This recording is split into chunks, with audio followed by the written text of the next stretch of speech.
Hello and welcome to the British Food History Podcast. I am your host, Neil Buttery, food historian and chef. My guest today is food historian Peter Brears. Quite possibly the most knowledgeable person in the world when it comes to food and food history, certainly when it comes to the food of England. He is particularly knowledgeable about upper-class homes, the food, the buildings themselves, and of course, the servants. So, there is no one better in the country to talk about today's subject, housekeepers and butlers. I'm going to keep my news for the end of the episode, which is going to include some Museum of Royal Worcester and blog news, but my headline is that the Servitforth Food History Festival is on the 18th of October. That's this month. My guest on the day, if you didn't know already, is going to be the fantastic Tom Parker Bowles. Remember, you can get 25% off the ticket price if you use the code SERVE25 at the checkout on Eventbrite. Links are in the show notes. Season 9 of the podcast is sponsored by Fruit Pig, Britain's last remaining commercial craft producer of fresh blood black puddings. Also available are gluten-free black puddings, a rather decadent hog's pudding, and traditional haggis. Fruit Pig also make excellent bacon and sell some great British charcuterie. Why not visit the website fruitpig.co.uk for more details of their products and journey, find your local stockist, and access their shop. Fruit Pig, aka Grant Harper and Matthew Cockin, are very kindly giving listeners to the podcast a unique special offer, 10% off your order, until the end of October 2025. Use the offer code FOODHIS in the checkout. FOODHIS is all one word, FOODHIS, capital F. Please support them if you can, and if you want to hear more about them, well, they kicked off the 9th season, so go check out that episode. Okay, back to today. Yes, I am talking with Peter Brears. He was director of both York and Leeds City Museums, is a consultant to the National Trust, English Heritage, and Historic Royal Palaces. He's also the winner of the André Simon Award for his book Cooking and Dining in Medieval England, which was published in 2012, which is a must-have, as are his other books in the series, which focus upon upper-class cooking and dining in the homes of the Tudors and Early Stuarts, that came out in 2015, and the most recently published Victorians in 2023. He has written many other books on the subject of food history, too many to list, but there are also his books on regional, more working class foods, which we don't really talk about today, unless that is you're listening to the Secret Podcast, then you do hear about it. He's also a founding member of the Leeds Symposium of Food History and Traditions, which will have its 40th next year, 2026. Our conversation was recorded in person at Peter's home in Leeds. We talk about the roles of the housekeeper and butler, first in the Victorian period, but we then trace the histories right back to the Middle Ages in the case of the butler anyway. Also covered orchestrating big meals, the drinks prepared by the butler, the mysteries of the stillroom, and the pressures of preparing a baked Alaska, amongst many other things. Those listening to the Secret Podcast can hear about French and Russian service, when housekeepers are definitely not subservient, the do's and don'ts of displaying porcelain, and the contents of the housekeeper's cupboard, plus much more. There's something like 17 extra minutes of material in today's episode. I'll be back at the end with my news, but now please enjoy Housekeepers and Butlers with Peter Brears. Welcome to the podcast, Peter. I've been wanting to do an episode about housekeepers and butlers for quite a long time, and of course, I thought of you. Well, I spent more time below stairs than most. Well, indeed. Now, before we start talking about it, we've got listeners all over the world. There might be some people who haven't heard of Peter Brears. Could you just quickly tell us a little bit about yourself? Professionally, I was a museum director, director of the York Museums and the Leeds City Museums. And I wanted a subject totally away from that I can actually control. And I like subjects which have not been trawled over by generations. And surprisingly, considering how important it is for human life, food has always been, certainly in England, a subject which you don't talk about. Yes, it's very odd. It's very odd, but it's great because it meant I'd got a completely free run. There'd been some very good work done in the 20s and 30s, and some excellent primary work done in the 1860s, but nothing to bring it all together and put it together into a meaningful story. So that meant I'd planned 2 series of books. Obviously, lots of articles and studies independently. And so one series is polite cookery. This is the food which is eaten in the great house. And then the other series is on regional food. In rather unexpected circumstances, when I was 50, I was able to leave the museum service and concentrate on what I wanted to do. And at that time, there are lots of country houses, both private and in the hands of trusts, and they'd realised that when people visit the properties, they're more interested in what they think are the secret bits behind the scenes, rather than the state rooms. It's very hard for most people who are brought up in an ordinary house to realise that those great state rooms are actually the everyday living rooms of the family that lived there. And it was quite normal to live in a place with a dining room, 60 by 40 with a 20-foot ceiling every day. And furnish it with wonderful, expensive, highly aesthetic furnishings. Whereas actually how the place works is of much greater interest. And for the next 20-odd years, I was charging up and down the country, dealing with National Trust, English Heritage and private noble houses, getting the kitchens into a display condition.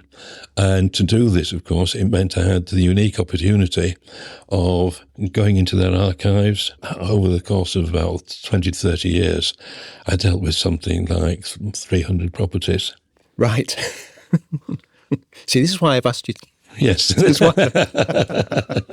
If people are picturing a housekeeper or a butler, they're probably thinking about a Victorian, maybe even Edwardian butler, if they've been watching things like Upstairs, Downstairs, which is showing my age. Yes. So maybe Downton Abbey's a better more recent example. Remains of the Day, etc., etc. Yes. But the heyday, from my point of view, is George and going into Victorian, because I think that's where the kind of upper servants that people are imagining, I think that's when they're sort of created. George and going into right, okay. Well, what I want to ask about first, before we go back in time, people imagine what a butler and a housekeeper, but I'm not sure if people have quite pinned down exactly what their roles might be. You talk about them. Yes. I think often butlers get conflated with valets, for example, and I think it's a bit of a mystery as to what the housekeeper is actually doing. Yes. So could you briefly tell us about their 2 roles in the Victorian period? In the Victorian period, then the butler is in charge of all the male staff. His principal duty is to manage the dining room. Okay. But he also, at that time, is controlling the cellar, the wine and beer. Sometimes he's brewing. He also has charge of the servants' hall. And also in charge of the family silver. Yes. And the glassware.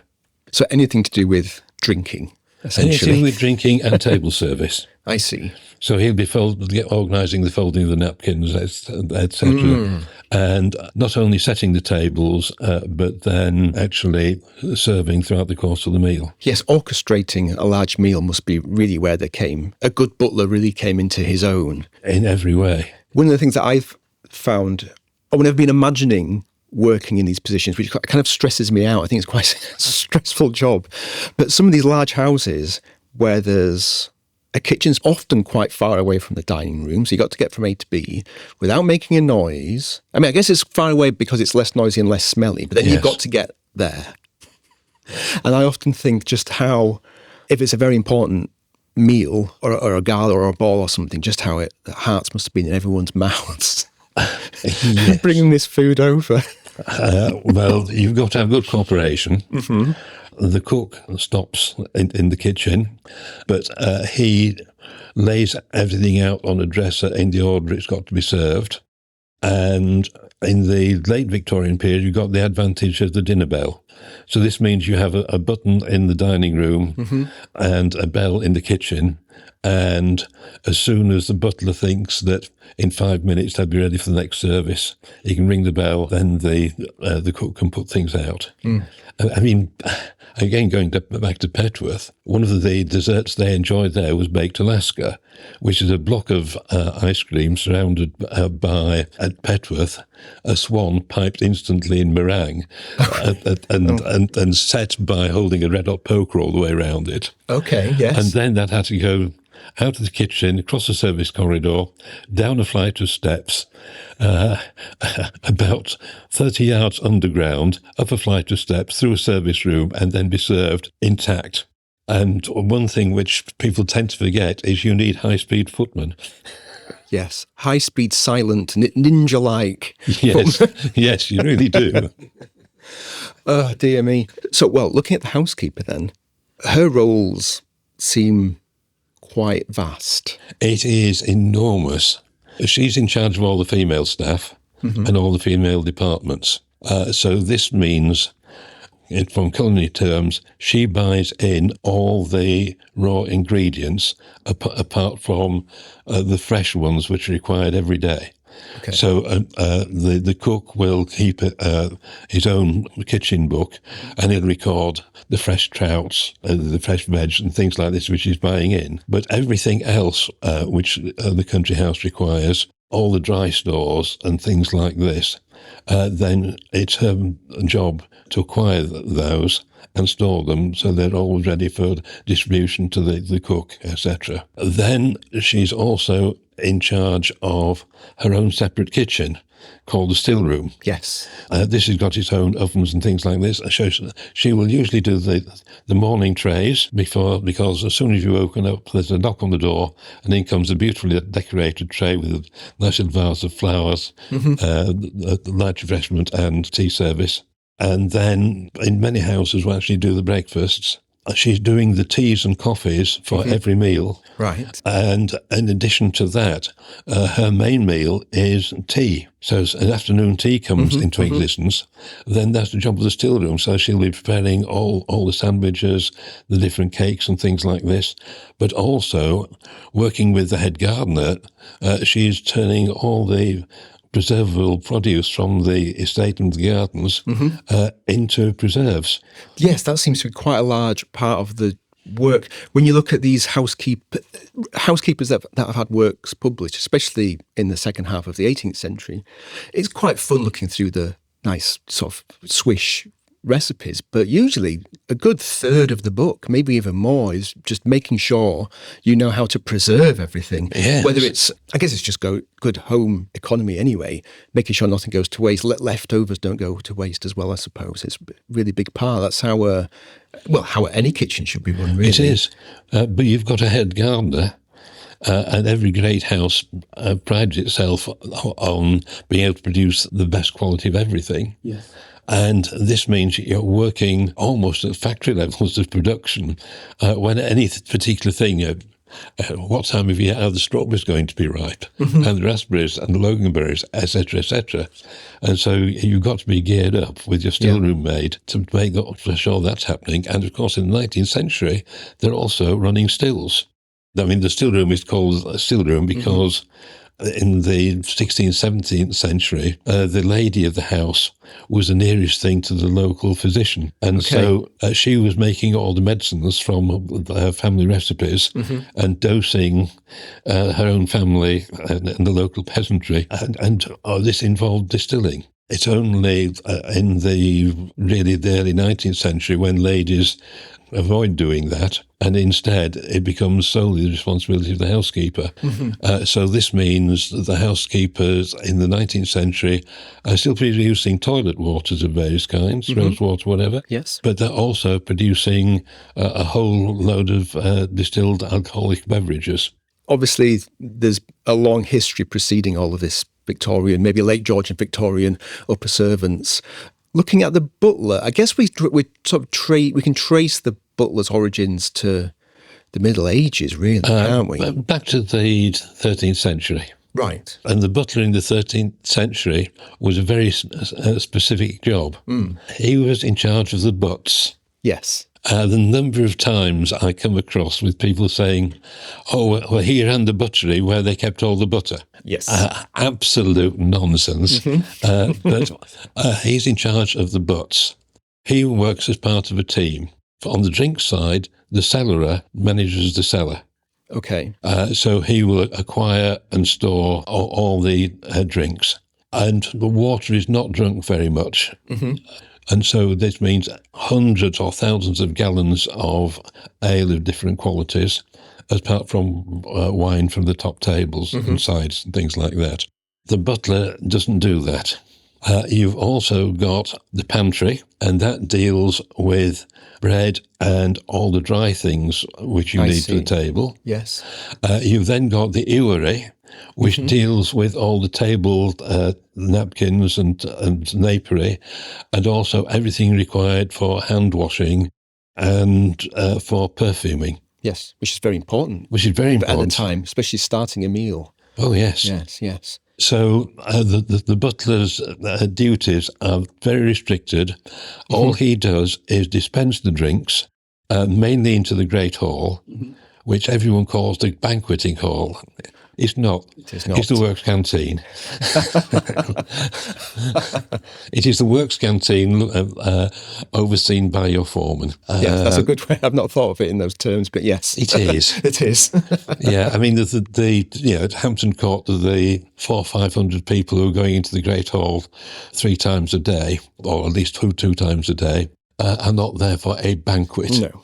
They're there for their beef and veg, and that's it. Yeah. But in the rooms where the upper classes dine, the dining parlours, dining chambers, those are staffed entirely by gentry. No one of the level of a butler would ever get near serving anyone in the best rooms. I see. Because all the service there is done in this good old-fashioned medieval tiered system where you have your king at the top, and he is served by nobles, who are served by knights, who are served by squires, who are served by yeomen, who are served in domestic service areas by sergeants, etc., down the social scale. Moving into the early modern period, the butler's job seems to have changed a little bit. Anyway, first of all, the butler, the buttery, and all these rooms seem to be begin to move away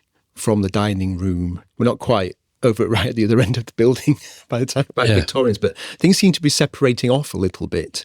One of the things that I really like, partially because my surname is Buttery, so I like to imagine myself as a butler in a buttery at these times, and the amazing drinks that people are making. My favourite is lamb's wool. Yes.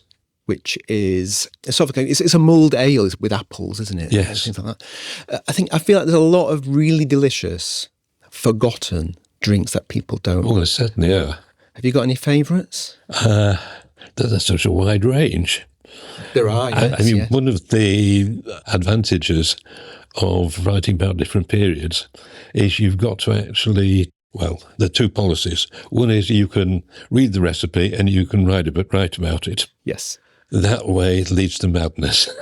And what you've got to do is actually try the thing out, because it's only once you try it that you actually read the true meaning of what the guy was writing down and why he wrote it in that way. Which also means you get a knowledge of all manner of drinks in particular, which are not commonly available. I don't know if you'd like to try any at the moment.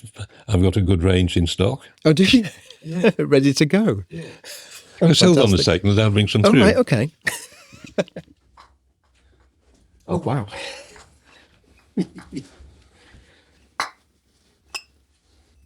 Some of them are exactly what you could buy today, but of a rather different quality.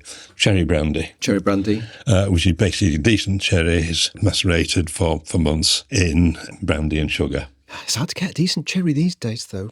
It's hard to get decent cherries, yeah.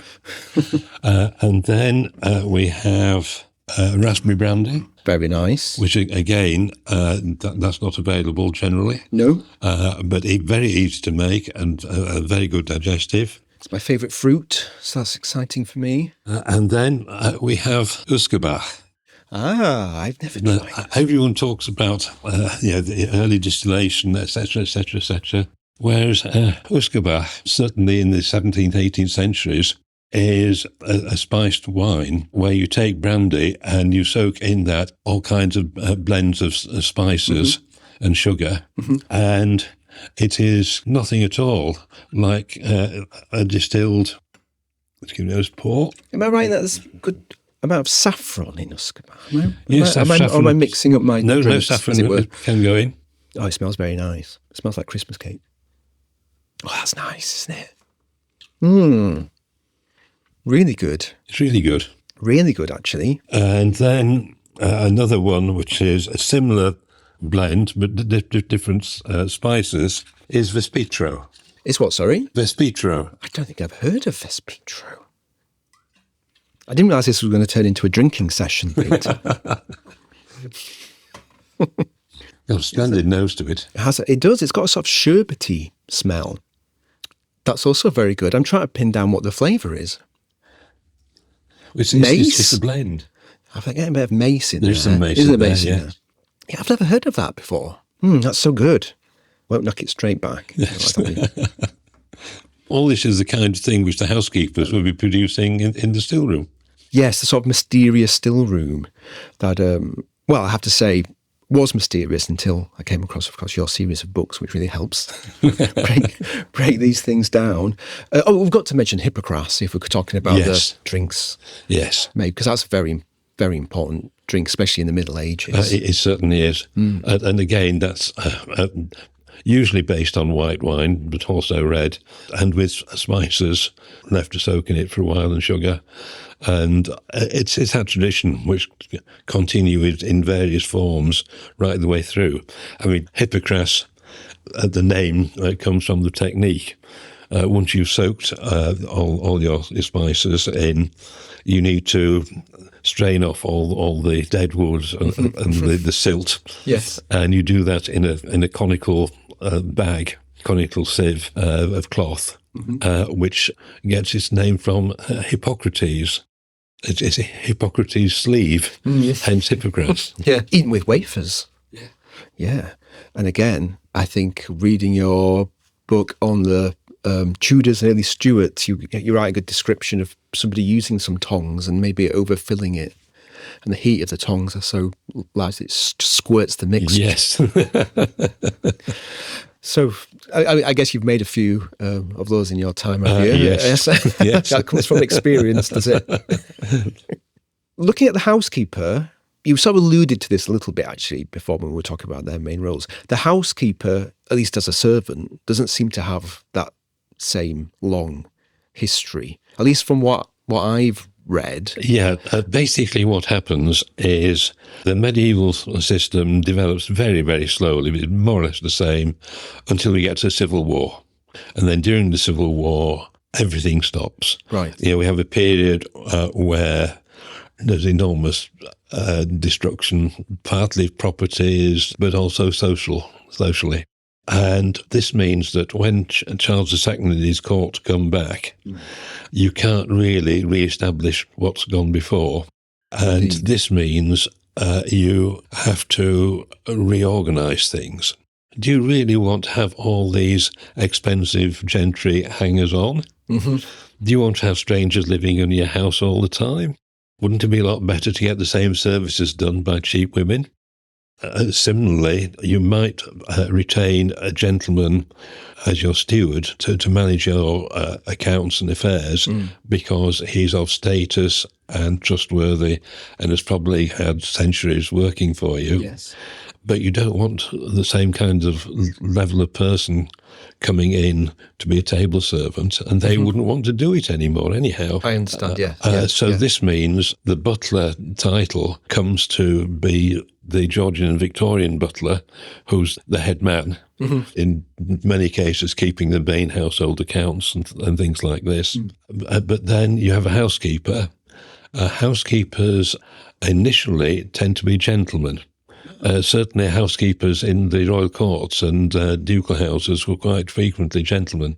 But then that was very short-lived, and then the housekeeper, the Mrs. Bridges, who everyone will remember, then she emerged on the scene in charge of all the female servants, and as we mentioned, in charge of her own stillroom, storeroom, but also her linen room, the laundry, all the housemaids who do the domestic cleaning, etc., etc. And so she really has an enormous task to keep the whole thing going.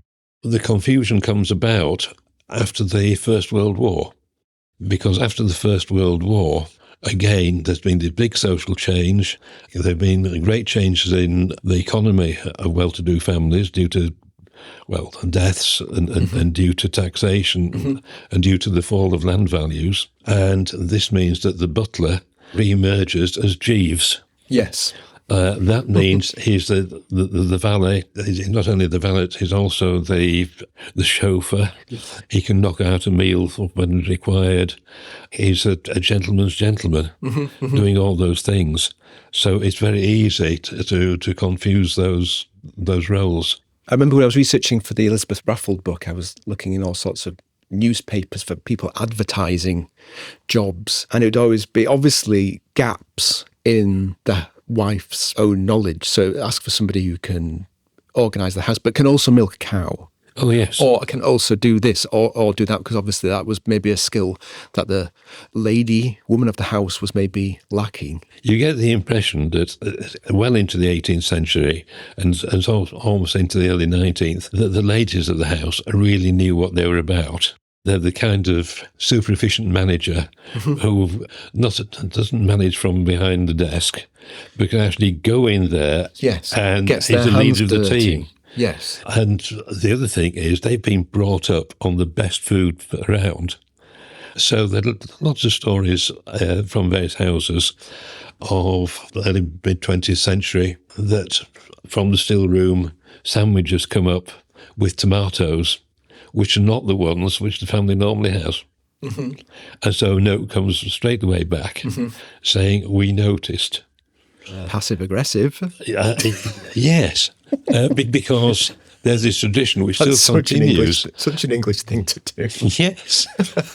But there's still head gardeners who, the best tomatoes will come up, each wrapped in a separate vine leaf. It's a plastic box now, but that tradition goes. And it's not the household tomatoes which are used for making sauces and things like this. But you've got a culinary educated upper class who know what they're about. Certainly, again, when I was looking into Elizabeth Raffald and just the servants in general, especially in the Georgian period, I feel like they're quite unfairly represented. They're kind of described often, maybe in plays and things like that, as being the butt of the joke, or for being sneaky, or maybe thieves, or not caring particularly much. And I think this is, I guess, it's a little bit reinforced as the job becomes a little bit more contractual, I suppose. It's all about the money that they're getting and the perks that they're getting. Yeah.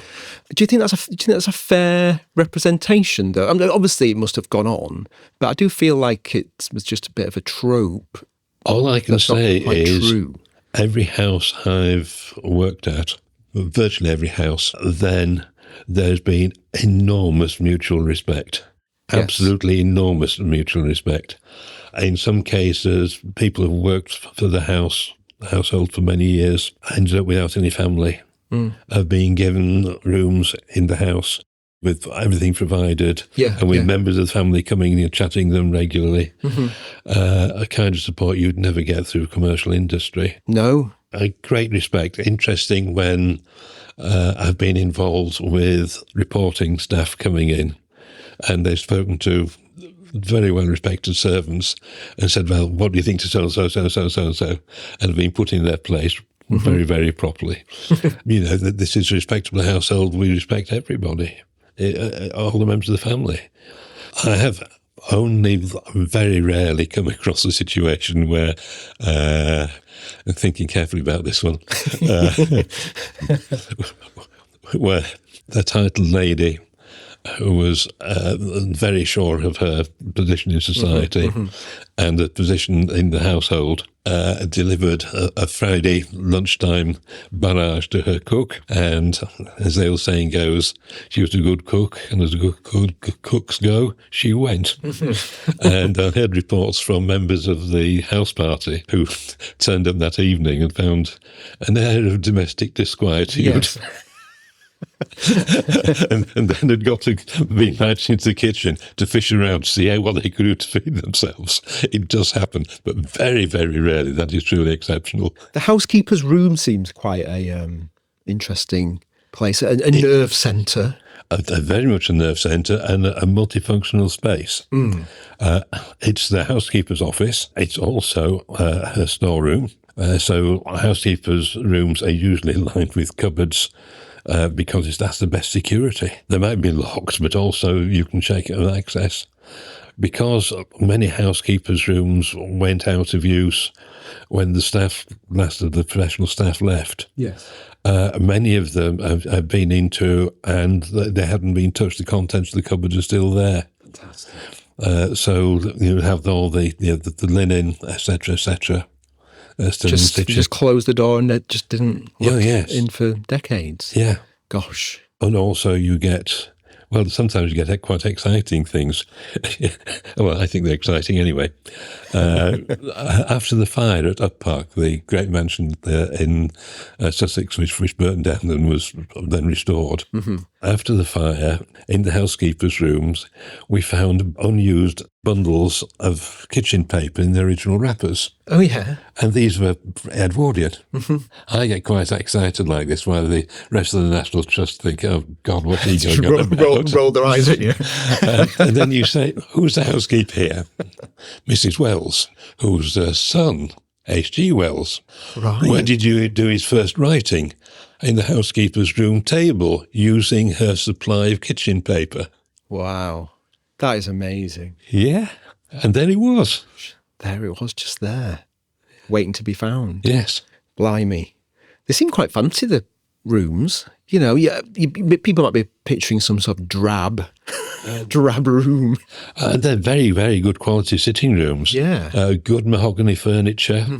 Usually one or two choice ornaments around, sometimes paintings. The housekeeper is almost certainly from an educated middle-class family, or a younger daughter of a gentry family who's got to have very good financial skills and record-keeping skills, and also the personality to keep the whole army of female servants working. No mean feat. No mean feat. My goodness. You wrote a paper for PPC. I'm not going to be testing you on it, don't worry, because I think it's about 10 years ago. But you found a lot of drawers with the labels on of the different foods and things like that. Yes, the housekeeper's cupboards come in various sizes according to your household. Yes. At Tredegar House, the housekeeper's cupboards, something like 7 or 8 foot high and line an entire room. And when you open the door, there are drawers inside, each beautifully painted with the content. Carolina rice, etc., etc., etc., different kinds of cocoa. In a medium-sized house, then because the spices are the most expensive, you have a housekeeper's cupboard quite often built in. And this typical example might be about 5 foot wide, 4 foot high, and have probably 20, 30 shelves, drawers in them, each labelled. So when you want something, you can just go and find it immediately. One thing that I want to quickly mention is she's also, sometimes it's maybe an adjacent room, she's in charge of the china. One of the great skills of the housekeeper was maintaining the china, because I've been in houses where I know that the 18th and early 19th century Meissen and Chelsea, etc., has been in daily use, certainly up to the last war. Right. And the gilding is immaculate. This is because the housekeeper and the staff know how to wash china and how to maintain it. I've also been into houses where after the professionals have left and the family have decided to use their family porcelain, etc., etc., the first thing they've done after using it is took it through the dishwasher and remove all the gilt. It's not funny. I get rather annoyed. Sorry. But I get rather annoyed when you get ostentatious conservators with a university education wearing their cotton gloves or their plastic gloves, etc., to handle everything. Yes. Because otherwise it would damage beyond repair.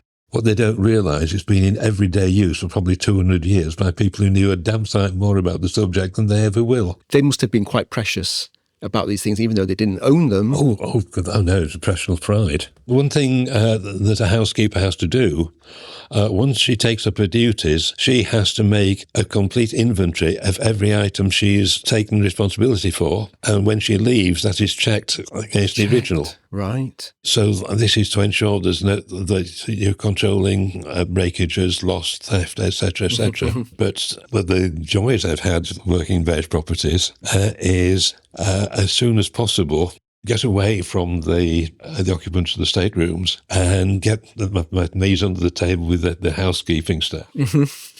And I'm just thinking of, well, one property in particular, but it is something that's happened a number of times. You seem to know about these things, Pete. Would you like to see etc., etc.?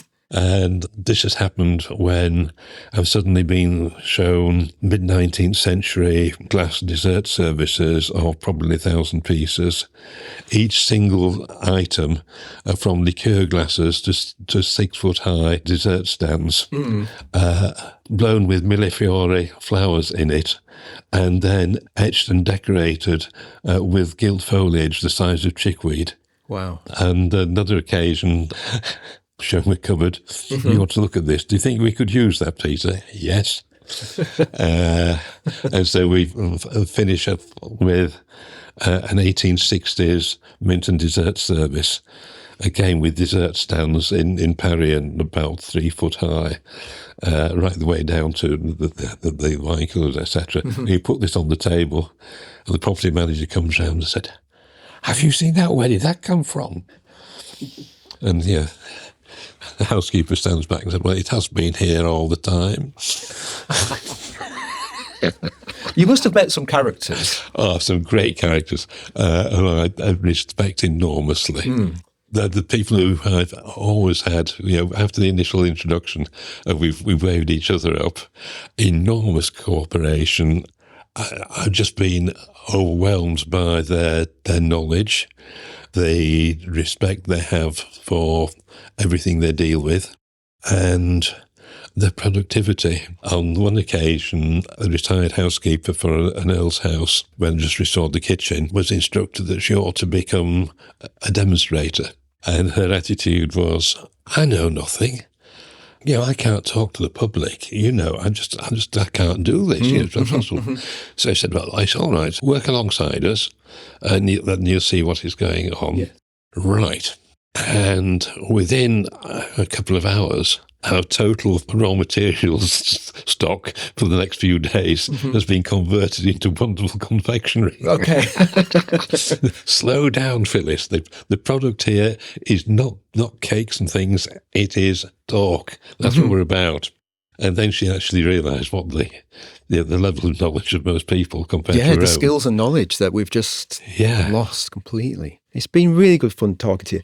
Before we go, though, I just thought I'd ask, is there anything on the horizon that we might need to know about? I usually have 3 or 4 projects running at once. Some of my own, others I have thrust upon me. Yes. One of them is coming out in this next few weeks is a history of everyday life in the Calder Valley. Oh, right. Over a number of years, 2 excellent groups in the valley have transcribed every list of the contents of people's houses when they died between 1680 and 1700. Wow. then having done that, they got in touch and said, "You know about these things, Peter. Yeah.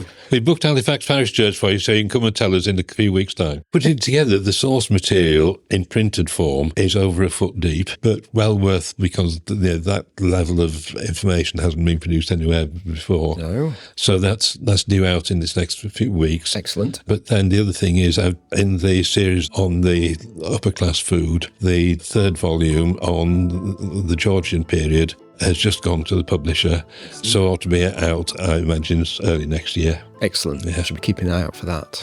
Yeah. Well, it's time for us to stop talking. I could go on all day. Yeah. Thank you very much for talking to me today, sparing the time. That's good fun. Thank you very much, Peter. There are links in the show notes to Peter's books on upper class dining if you haven't read them already. I mean, if you haven't read them, what are you doing? I'm very excited about the Georgian one coming out next year.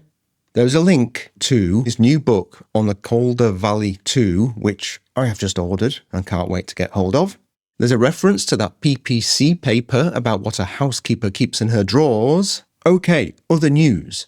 The Museum of Royal Worcester have just published on their YouTube channel a couple of videos about a project I was involved with, focusing upon the dessert course and especially historic ices. It was really good fun working with the team at the museum on another project, so please watch them. Links are in the show notes. Also, a big thank you to Ivan Day for his excellent tutelage on historic ices on the course that he sadly no longer runs at the School of Artisan Food in Nottinghamshire.